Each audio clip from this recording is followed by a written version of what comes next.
haula wa la quwwata illa billah. Asyhadu an la ilaha illallah wahdahu la syarika lahu wa asyhadu anna Muhammadan abduhu wa rasuluh.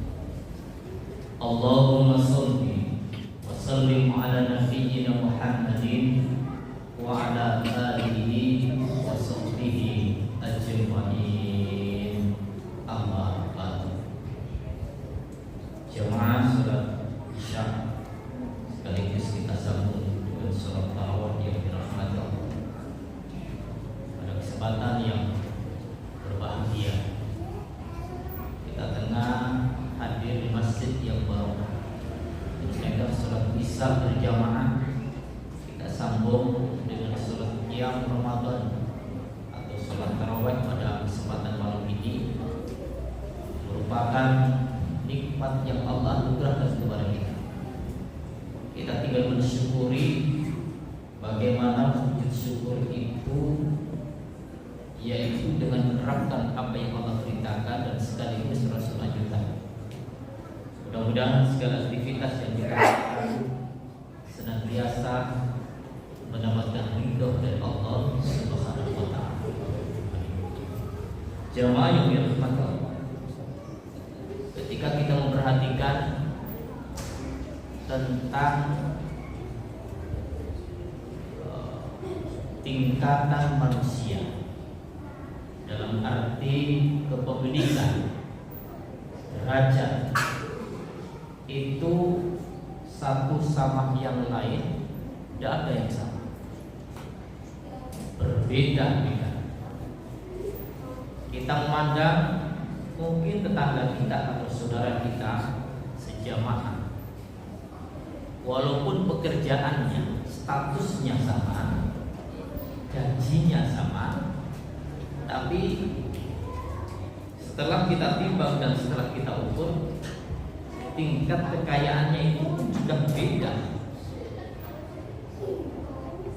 Apakah kita mau protes, ataukah kita sampai mengatakan, ya Rob, si A itu kerjaannya sama saya, gajinya juga sama, tapi kenapa kok beliau rumahnya Masya Allah mewahnya, kemudian mobil di rumah juga tidak satu, sepeda motor, dan juga sering kali aku dengar dia tidak hanya punya rumah di sini saja, tapi di tempat-tempat lain pun juga punya.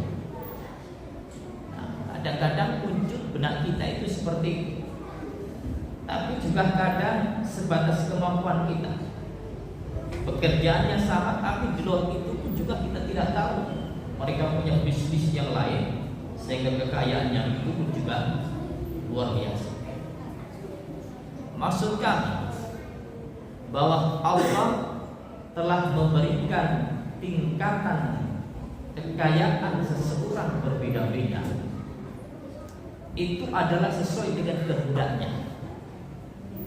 Kita tidak bisa protes dan bahkan saya mengatakan, ya Rabb, engkau tidak adil. Tidak. Allah itu maha pemberi rezeki, sehingga tahu betul bagaimana kondisi hambanya.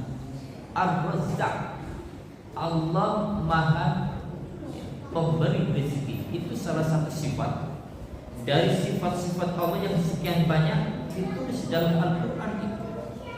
Allah sampaikan dari jumlah 99. Apa hikmah dibalik ketika Allah memberikan si A, si B, ternyata berbeda? Kita perhatikan dulu dalam surat Asy-Syura ayat 42, Allah mengatakan bahwa lahu maqalidus samawati wal ardh, perbendaharaan yang ada di langit dan di bumi itu milik Allah.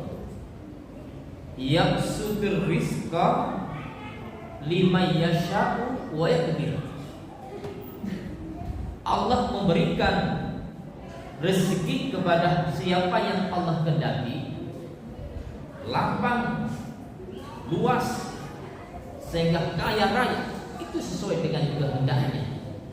Kita tidak kuasa untuk memprotesnya. Wa yakbir, dan Allah lah yang mempersempit rezeki seseorang. Dalam arti ada kaya, ada miskin.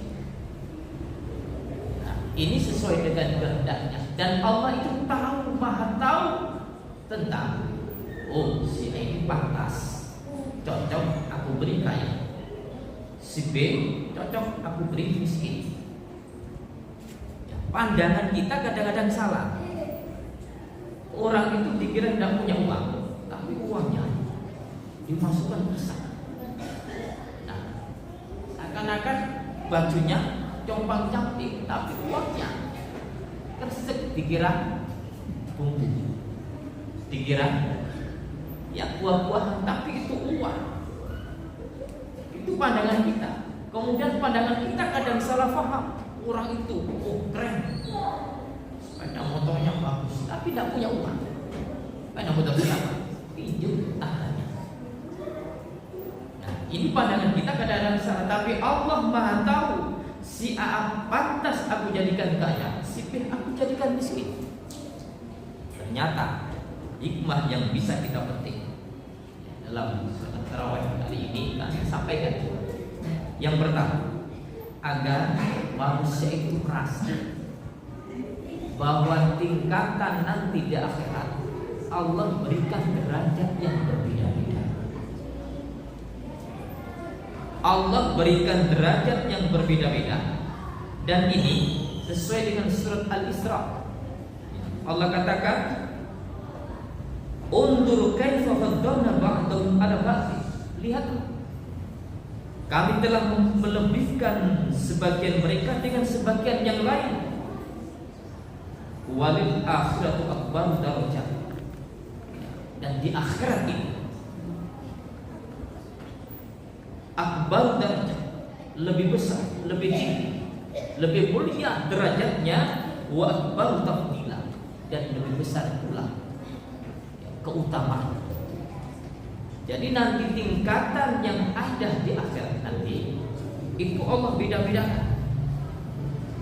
Tapi bukan merupakan ukuran bahwa di dunia itu orangnya kaya, walaupun tidak sholat nanti juga akan jadi kaya di akhirat tidak. Ini tempat ujian. Cuma nanti di akhirat Allah berikan tingkat yang berbeda-beda sesuai dengan amalan yang ada di dunia ini. Makanya Rasul mengatakan ahlul ma'ruf fid dunya wa ahlul ma'ruf fil akhirah. Orang yang biasa aktif melakukan kebaikan, maka nanti di akhirat pun juga akan mendapatkan balasan kebaikan itu.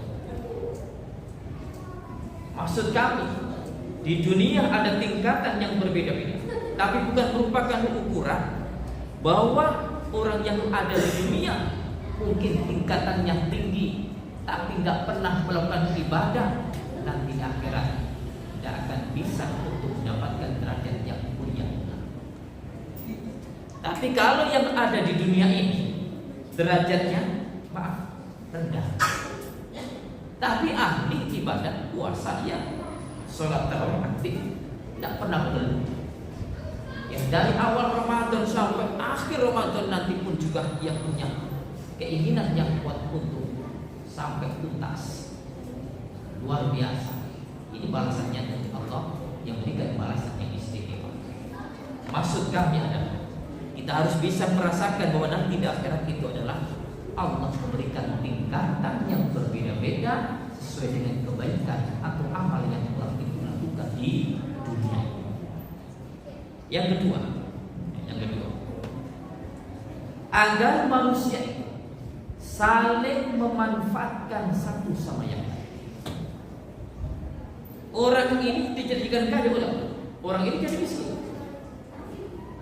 Sehingga kalau kita bisa merasakan, oh yang kaya butuh yang miskin butuh yang kaya, maka tidak ada satu sama yang lain itu menyombongkan dirinya.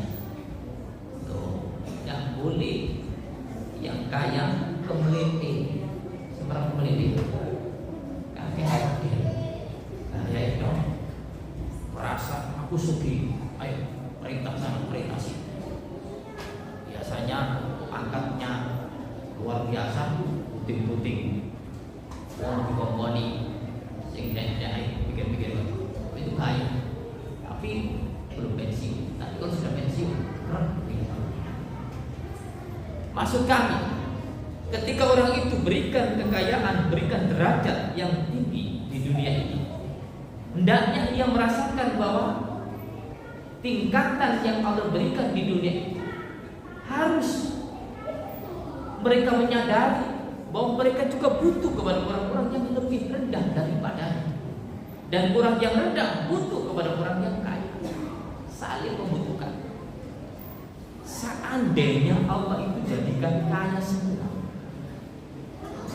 seandainya ini dunia ini wah begitu terus kita orang sing harus nyerek wonten ana sing bagian orang-orang yang waktu buka bersama ana sing gelem, ana sing bagian nyapu-nyapu masjid bayaran 500.000 karena sing gelem. Nah, ini tingkatan-tingkatan yang Allah berikan itu agar mereka saling memahami dan itu saling membutuhkan. Sehingga apa kata Allah? Ini Allah mengatakan dalam surah Az-Zukhruf ayat 23. Az-Zukhruf ayat 32. Warfa'na ba'dahum fawqa ba'din darajat. Dan kami tinggikan sebagian mereka dengan sebagian yang lain dengan beberapa derajat. Jadi Allah jadikan kaya. Tujuannya untuk apa? Liyattakhidha ba'dahum ba'dan sukhriya, agar satu sama lain saling memanfaatkan. Ini penting. Agar satu sama yang lain saling memanfaatkan. Yang kaya memanfaatkan yang miskin pun juga mengambil manfaat yang kaya. Sehingga yang kaya jangan sampai menyombongkan diri, dan yang miskin jangan sampai merasa berkecil hati. Anda pun juga dibutuhkan oleh orang kaya. Sehingga hidup ini pada dasarnya adalah saling membutuhkan. Kalau sudah mengerti seperti ini, insya Allah antara yang kaya dan yang miskin itu saling bercengkrama, kemudian saling berpegang erat antara satu dengan yang lain. Insya Allah kehidupan itu akan saling memahami. Tidak ada mencela, tidak ada yang menyombongkan diri, maka terwujud negeri, lingkungan, suasana jamaah yang badatul thayyibatul wa. Itulah yang perlu kita pahami untuk mengetahui kenapa sih Allah itu menjadikan orang itu berbeda-beda tingkatannya, kekayaannya berbeda-beda. Ternyata ada hikmah di balik itu. Yang pertama, bahwa tidak heran Allah pun juga berikan tempat yang berbeda-beda. Kemudian yang kedua, ternyata itu juga saling mengambil manfaat antara satu dengan yang lain. Sekiranya itu biasa kita bisa kami sampaikan dalam